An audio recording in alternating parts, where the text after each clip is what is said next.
to me about the difference because I can't explain it to people unless they're from here. What is Right. the LA vibe? What do we like? There's a je ne sais quoi that we have because everyone's like, LA people are so fake, y'all so phony, y'all so this. I'm like, not if you grew up here, right? Yeah. No, I feel like when people say that, they're usually talking about the transplants. Yes, And not to say that the transplants are fake or phony or anything like that, but I think that people come to LA a majority of the time with a dream to yes, make it in the industry in some capacity. And I think that there comes like a preconceived notion of how to carry yourself or how to act or how to be. And I'm not saying that's true for everyone, but I do think that it often becomes a reflection of how LA people act. And in actuality, those of us who are born and raised here, we're hippies. Most of yeah, us are free spirits. We vibrate on like a chill level. We're easygoing. We're probably overly loving to the point of where sometimes I think we annoy people from New York because they're like, "Yo, you cannot be serious. You cannot be serious right now." And you're like, "No, I just want to make sure you're okay." And yeah. like, it's Taco Tuesday. You want to go somewhere and do something? I know I just met you 10 minutes ago, but hey, let's talk about life. That's a Um, that's a true story. I think that, especially like growing up here, I can remember a few times I went to UCLA, and I can remember a few times there were all these parties where, and they were house parties. LA's big on house parties. I try to explain that to people. Talk about that's what we do. It's not a club scene, but a bomb house party, like a real fire house party, is where we hang out and where we live. And they don't understand that when I try to, I was like, house parties are the shit. Yeah, I mean, it's so crazy because I didn't realize that that's more of an LA thing, but now that you're saying it, it totally makes sense to me. Yeah. But yeah, we just like a good vibe. We like to like not always have to get dressed up, hang out by the pool, have some good conversations of life, or just like have a party that's just like going off and you did get dressed up, but it's like you with all your friends that you grew up around or people that you've known for like years and years and years, and everybody really wants to dance and have a good Yeah. time. And Yeah. it doesn't have to be like overly expensive. You got the red cups and you just chilling. So Where's my where's my solo cup? I left it in the car. Like for real. Like that's exactly how we hang out. I think I'm glad that you're saying that because I do try to explain that to people and we get people just feel away. And I do feel like I'm like, we're not fake. We're legitimately genuine when we're from yeah. here and you have to catch the vibe. Otherwise you miss it. There's something that and then I'll talk about this. The part of what I think is beautiful about how you move is that we know that you love the Lord and that you're a Christian. But there is it's not to be mutually exclusive to be beautiful, sexy, play a role that may not be who you are, a bit of a departure, but still say I love the Lord. How do you reconcile the two? Because people will truly feel like you got to be one or the other. And I'm all like, wait, hold on. That's art. We're talking art here. Right. Yeah, I think for me, I got saved when I was 13. And at that time, I was like a very religious Christian, like very Bible stomping, like cried when my sister lost her virginity and told her I didn't want her to go to hell. Like Oh I no. was like, I was Oh like no. that Oh as a no. kid. Yeah. And then, as I've grown with the Lord and I've gotten to know Him and I started to have real conversations with Him that weren't based on being religious or an ideal, but were based on really getting to know Him and really hearing Him for myself, Yeah. is when I started having conversations with Him. Like when I was 19 was the first time I was like, wait, Lord, I've been acting like since I was a kid. I never even asked you if this is what I should be doing or like if this is the life that you have for me. Mhm. And I got to a place where I was like, I'm just going to put it on the altar and I give it to you. And if you want me to do this, then I will do it. But I want what you want for me more than what I think I want for myself. And that was the first time that I got confirmation that this is the industry that I should be in. And this is the job that I should be doing, but that is bigger than me and using this platform to glorify Him.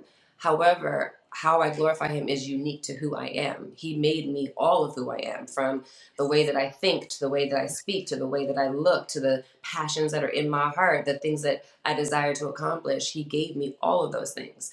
And so when something is off kilter or not in alignment, He lets me know. And I also ask. And when something is in alignment, it doesn't have to make sense to everybody else, but Yeah. I know in my spirit that I'm doing what I'm supposed to be doing. And for me, I don't feel that I'm necessarily called to the church in that way. I feel that I am Sure. called church, but I'm called to the world in the sense of you can only light can light up dark spaces. Light doesn't need to light up light because it's already lit. You have to go into dark spaces and you have to be relatable in an authentic way in order to build the kingdom. And for me, I know I relate to who relates to me, and people who feel left out, or people who feel judged or criticized or misunderstood or whatever it might be. I immediately connect with those spirits, and not even because I'm trying to, we're just like kindred tribe, and that's what God has called me to. And so I just try to really make it about not having a religious mindset, but like, Lord, what do you say? And if you say I'm good, then I'm good. And when anybody else has to say about it, that's not my tribe. But Mhm. those who get it, and those who don't, and that's okay.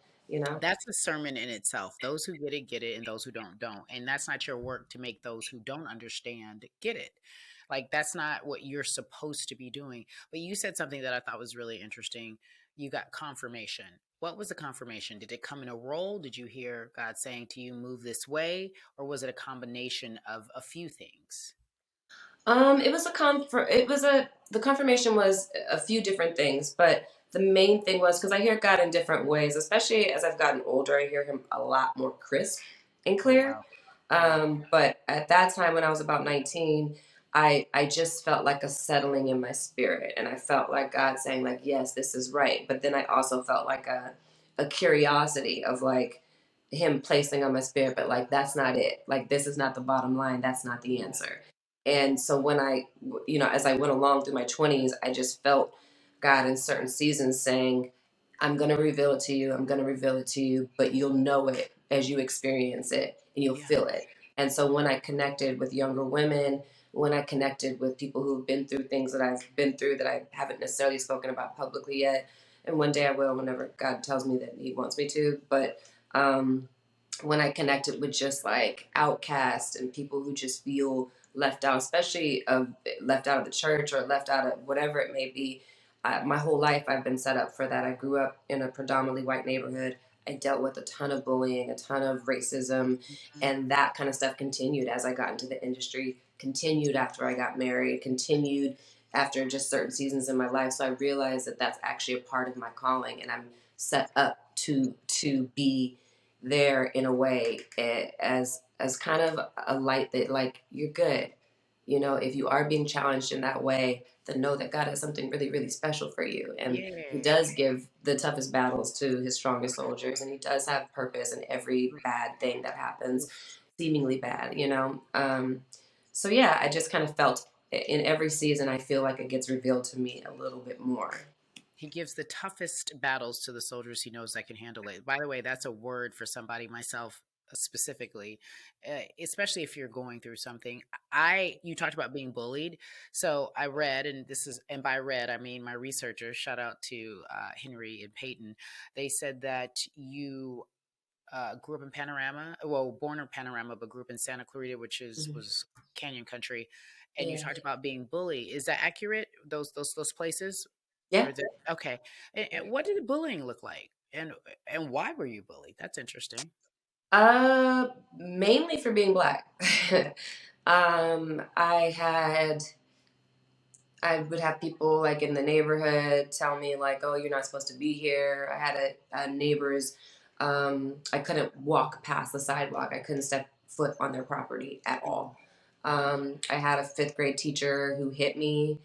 I had a sixth grade teacher who was constantly like sending me to the office and like picking on me. I had a seventh grade teacher who told me I wouldn't make it as an actress and that I wasn't very pretty.